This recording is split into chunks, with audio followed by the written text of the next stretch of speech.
بسم اللہ الرحمن الرحیم. السلام علیکم. Role of hubris in Oedipus Rex. ہمارا یہ ٹاپک پیج نمبر 31 اور 32 پہ دیا گیا ہے. پیج نمبر 31 کے پہلا پیراگراف سے ہم اپنی ڈسکشن سٹارٹ کرنے لگے ہیں.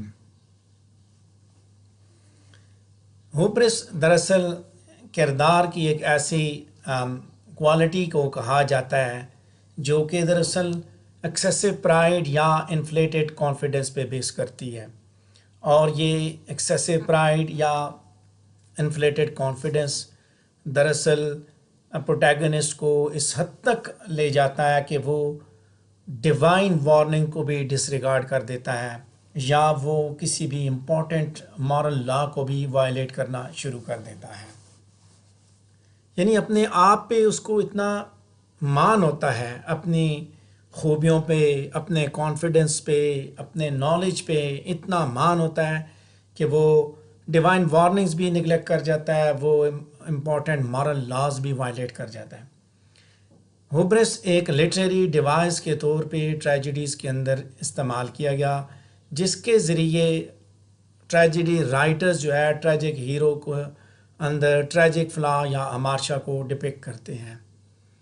ایکسٹریم پرائڈ یا ایروگنس جو ہے دراصل وہی ہوبرس کی بنیاد بنتی ہے، اور وہ کردار کو اس حد تک لے جاتی ہے، مین کریکٹر کو یعنی کہ ہیرو کو اس حد تک لے جاتی ہے کہ وہ ریزن کے معاملے میں اندھا ہو جاتا ہے، اور نتیجتاً اس کا ڈاؤن فال جو ہے وہ وقوع پذیر ہوتا ہے.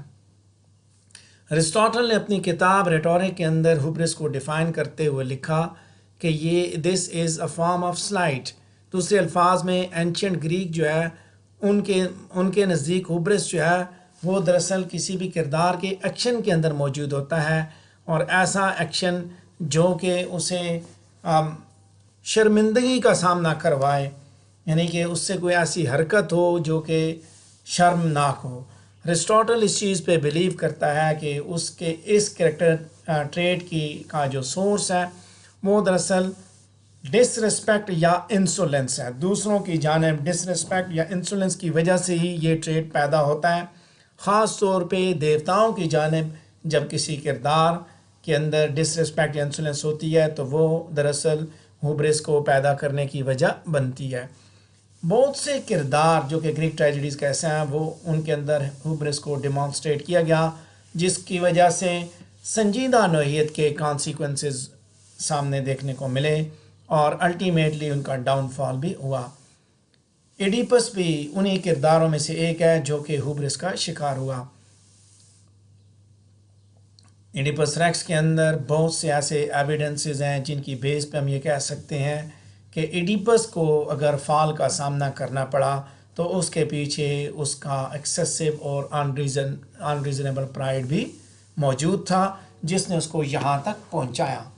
پیج نمبر 31 پہ پہلا پیراگراف ڈسکس کیا. دوسرے پیراگراف کی جانب بڑھیں گے کہ یہ ہوبرس، یہ پرائڈ، یہ کہاں موجود ہے، اس کو ہم دیکھنا شروع کریں گے. یہ پرائڈ اس وقت سٹارٹ ہوتا ہے جب ایڈیپس کورنتھ سے بھاگتا ہے، اور وہ کورنتھ سے اس وجہ سے بھاگتا ہے کہ اسے ایک اوریکل نے یہ بات بتائی تھی کہ وہ اپنے باپ کو قتل کرے گا اور اپنی ماں سے شادی کرے گا. ایڈیپس اپنے ذہانت پہ تکبر کرتے ہوئے اس جگہ سے کورنتھ سے بھاگ جاتا ہے، اور وہ سمجھتا ہے کہ وہ اس اپنی ذہانت کے بل بوتے پہ اس فیٹ سے، تقدیر کے اس لکھے ہوئے سے جان چھڑا لے گا. اگر اسے اپنی ذہانت پہ تکبر نہ ہوتا تو وہ ضرور اوریکل سے یہ بات پوچھتا کہ وہ اس تقدیر کے اس لکھے ہوئے سے کس طرح ایوائڈ کرے. یا ہوبرس پہ سوچئے گا، اوریکل نے اسے بتایا کہ تم اپنے باپ کو قتل کرو گے، اپنی ماں سے شادی کرو گے. اب بجائے اس کے کہ وہ اوریکل سے اگلی بات پوچھتا، اس سے مشورہ لیتا، ایڈوائز لیتا کہ میں اس سے کیسے جان چھڑاؤں کہ یہ بات تو غلط ہے، یہ دونوں چیزیں تو غلط ہیں، میں کیسے جان چھڑاؤں. اس نے یہ نہیں پوچھا کیونکہ اسے اپنی عقل پہ ناز تھا، تکبر تھا، انفلیٹڈ سیلف کانفیڈنس تھا اسے، لہٰذا اس نے خود ہی تقدیر کا رستہ روکنے کی کوشش کی. اگر وہ پراؤڈ نہ ہوتا تو وہ ضرور پوچھتا، اور ایکلز اسے ضرور کوئی نہ کوئی راستہ بتاتے کہ جس کی وجہ سے اس امورل سچویشن کو اوائڈ کر سکتا. لیکن وہ بھاگ جاتا ہے اور اپنی ذہانت پہ اعتبار کرتے ہوئے وہ کورنتھ کا شہر چھوڑ جاتا ہے۔ پیج نمبر 31 پہ تیسرا پیراگراف دیکھیں گے کہ جب وہ چھوڑ کے جا رہا ہے تو رستے میں اس نے اپنے باپ کو قتل کر دیا۔ وہ نہیں جانتا تھا کہ اس شخص کی اصل آئیڈینٹی، اصل شناخت کیا ہے، اور نہ ہی اس نے یہ جاننے کی کوشش کی کہ یہ شخص کون ہے۔ یعنی تکبر کا مارا، اس کو اپنی طاقت پہ بھی تو ناز تھا، جہاں عقل پہ ناز تھا وہاں طاقت پہ بھی ناز تھا۔ اس نے یہ نہیں پوچھا کہ یہ کون ہے، یہ شخص کون ہے۔ اس انکاؤنٹر کی ڈیٹیلز کو آپ دیکھیے تو آپ کو پتہ چلے گا کہ ایڈیپس نے بادشاہ کو رستہ دینے سے انکار کیا تھا، کیونکہ اسے اپنے آپ پہ بڑا مان تھا، اور جب بادشاہ نے اس نے اپنی مرضی نافذ کرنے کی کوشش کی، یعنی اس نے رستہ لینے کی کوشش کی، تو اس نے اسے قتل کر دیا، اور نہ صرف اسے قتل کیا بلکہ اس کے ساتھ جتنے بھی لوگ تھے سب کو اس نے مار دیا۔ صرف ایک آدمی وہاں سے جان بچانے میں کامیاب ہوا۔ اور اس کے بعد دوبارہ آگے دیکھتے ہیں، یہ تو ایک سچویشن تھی جہاں پہ اس کو تکبر تھا، اپنی ذات پہ تکبر تھا، مارتے ہوئے اس نے یہ نہیں سوچا کہ وہ کس کو مار رہا ہے۔ اس کے بعد جب وہ انویسٹیگیشن سٹارٹ کرتا ہے، بادشاہ کے قاتل کو ڈھونڈنا شروع کرتا ہے، تو اس وقت بھی پرائیڈ ہی اسے موٹیویٹ کرتا ہے، تکبر ہی اسے جو ہے وہ اس کو ابھارتا ہے۔ آپ اس کی لائنز دیکھیے جو سٹیٹمنٹ وہ دے رہا ہے کہ then once more I must bring what is dark to light۔ Page number 31 پہ موجود پہلے 3 پیراگراف ڈسکس کیے، چوتھے پیراگراف کے بارے میں بات کریں گے کہ ہر وہ لفظ جو ایڈیپس ٹیریسیاس کے ساتھ بولتا ہے اس کے اندر تکبر بھرا پڑا ہے۔ اس کی وہ سپیچ بڑی نوٹ وردی ہے، جس میں وہ اسی چیز پہ بات کرتا ہے کہ when that Halleck at the Sphinx was performing here, what help were you to the people? Your birds, what goods were they, or the gods for the matter of what? But I came by Oedipus, the simply man who knows nothing. I thought it out of myself. No birds help me, and this the man you think you can destroy.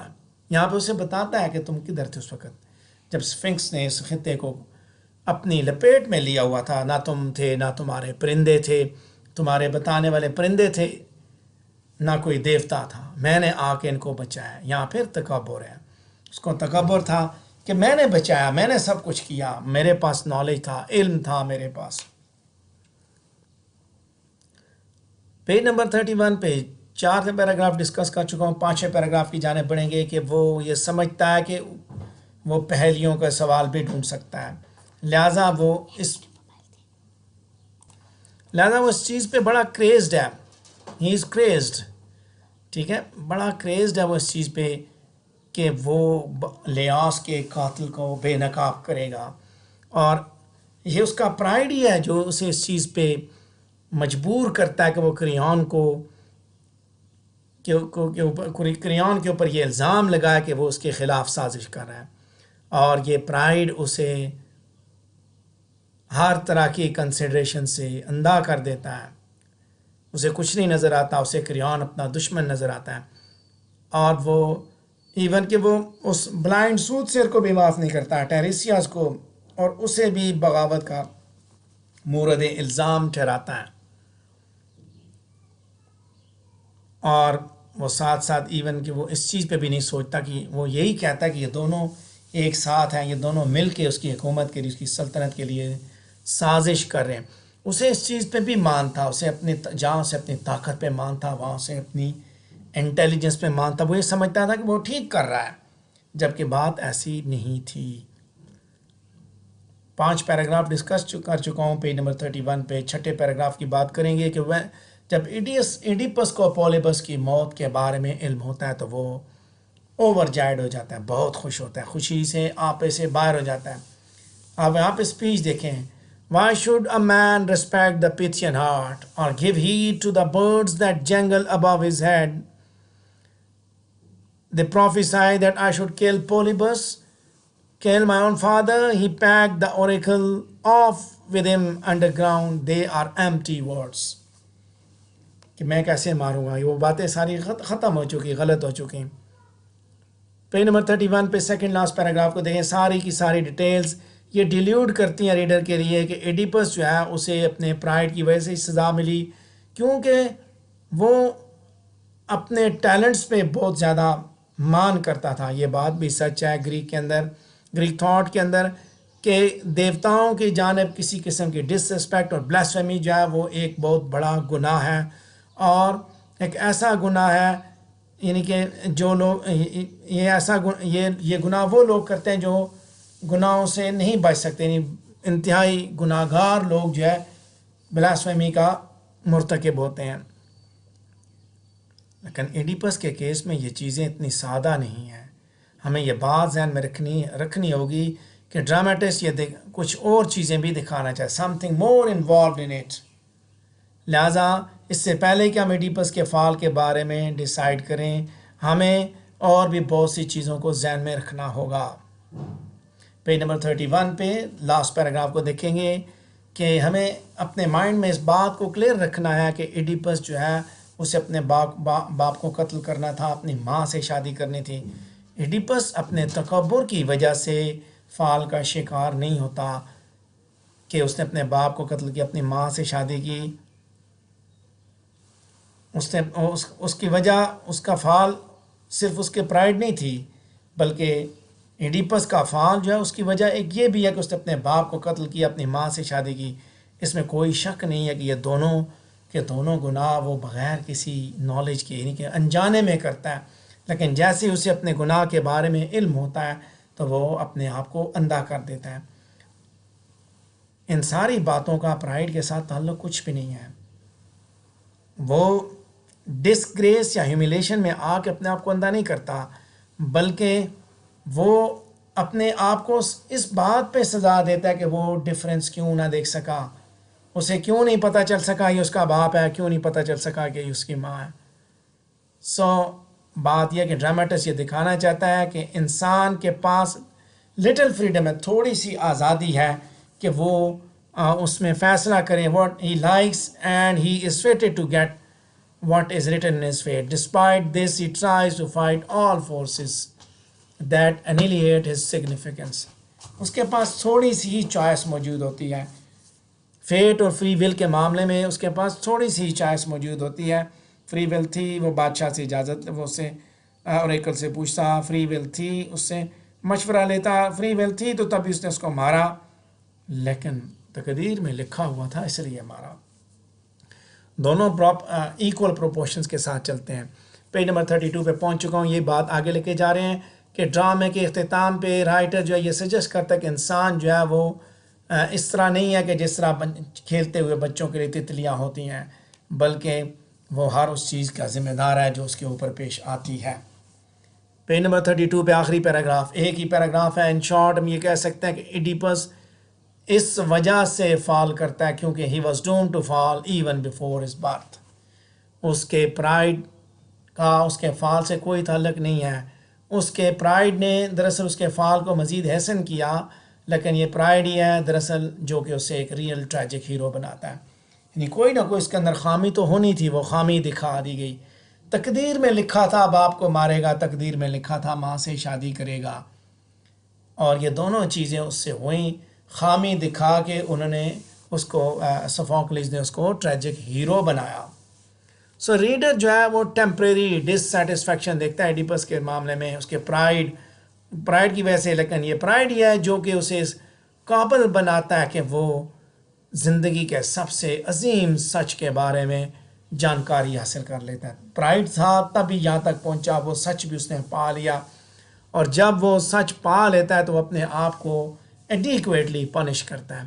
In the and ہم یہ کہہ سکتے ہیں کہ all who were advising Oedipus not to probe into murder of Ilias were wrong and Oedipus was right، کہ وہ سارے کے سارے لوگ جو ایڈیپس کو یہ کہہ رہے ہیں کہ لیاس کے قاتل کی تلاش مت کرو، وہ سارے غلط تھے اور یہ ٹھیک تھا، اس نے تلاش کی، اور تلاش کر کے جب وہ قاتل تک پہنچا تو اس نے پھر اس قاتل کو سزا دی۔ قاتل وہ خود تھا، لہٰذا اس نے خود کو وہ سزا دی جو وہ ڈیزرو کرتا تھا۔ اسی کے ساتھ ہمارا یہ ٹاپک کمپلیٹ ہوا۔ اگر آپ کے ذہن میں کوئی سوال ہے تو آپ پوچھ سکتے ہیں۔